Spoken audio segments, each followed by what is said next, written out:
श्री गणेश भगवान की जय। आइए भक्तों, किस प्रकार भगवान श्री गणेश देवताओं में, मनुष्यों में, दानों में सर्वप्रथम पूजे जाते हैं।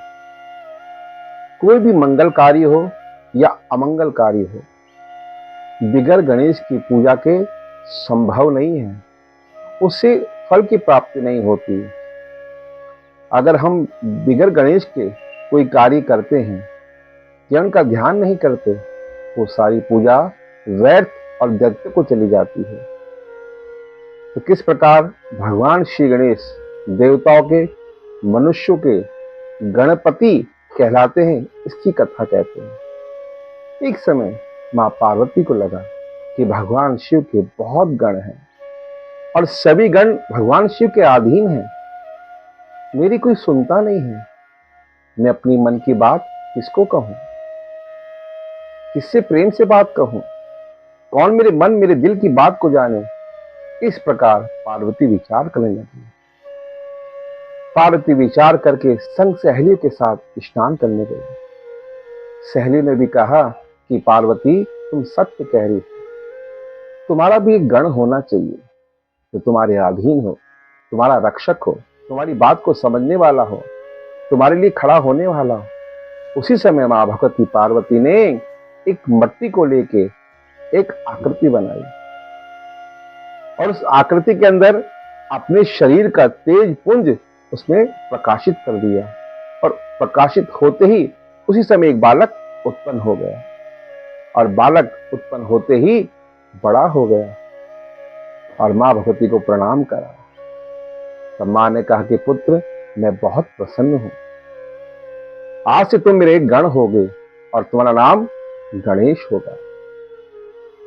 तुम मेरे पुत्र रूप में प्राप्त हुए हो, मैं तुम्हें बहुत स्नेह करूंगी, तुम मेरे रक्षक रहोगे, मेरे कार्य को सिद्ध करोगे। तब गणेश ने कहा, मां भगवती, हे महामाया, मेरे लिए क्या आज्ञा है। तब मां पार्वती ने कहा, पुत्र, मैं अभी स्नान कर रही हूं, तुम बाहर द्वार पे जाकर खड़े हो जाओ और किसी को जब तक मैं कहूं अंदर नहीं आने देना। भगवान श्री गणेश द्वार पे खड़े हो गए। भगवान शिव के गण आए कि पार्वती मां से मिलना है। गणेश जी ने मना कर दिया, वो जबरदस्ती करने लगे। तब गणेश ने कहा कि मां ने मेरे को मना करने के लिए कहा गया। तब गणों ने कहा, तुम हो कौन। तब गणेश ने कहा, मैं मां पार्वती का पुत्र हूं।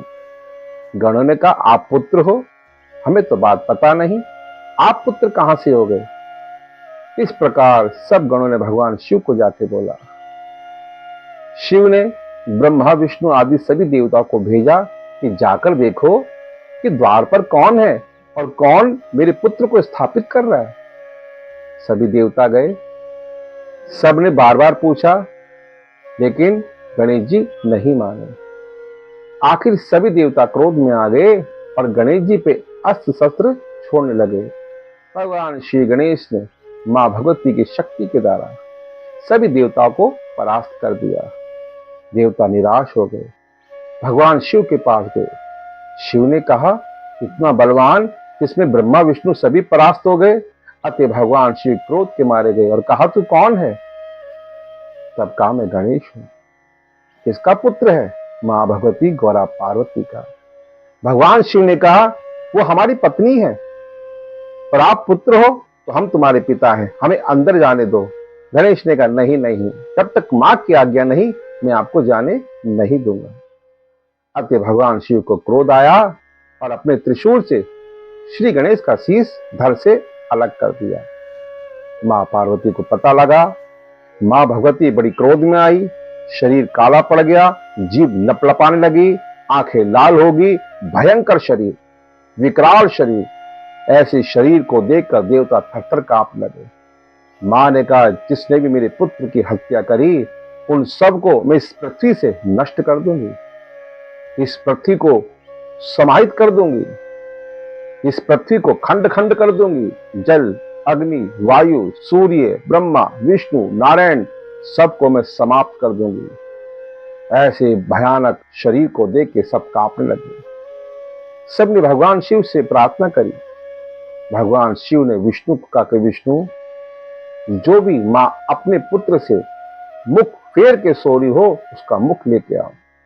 तुरंत भगवान विष्णु गरुड़ पर बैठकर पुष्पभली की नदी के तट पर पहुंचे। हथनी का बच्चा अपनी मां के पीठ कर सो रहा था। भगवान विष्णु ने चक्र से शीश काटा और लेकर आ गए। आने के बाद भगवान शिव द्वारा, देवता द्वारा वह हथनी के बच्चे का शीश भगवान श्री गणेश पे स्थापित कर दिया और पुनः भगवान श्री गणेश जीवित हो गए। उनका नाम गजमुख रखा गया, गजानन रखा गया। सब देवता बड़े प्रसन्न हुए। मां भगवती का क्रोध शांत हुआ। मां ने अपने पुत्र का लाड चाव किया। अब मां भगवती ने कहा, सभी देवता मेरे पुत्र से परास्त हो गए, अतः मेरे पुत्र का तुम्हारे द्वारा गज का मुख लगा है। अतः अब मैं चाहती हूं कि मेरे पुत्र को तुम सब वरदान दो।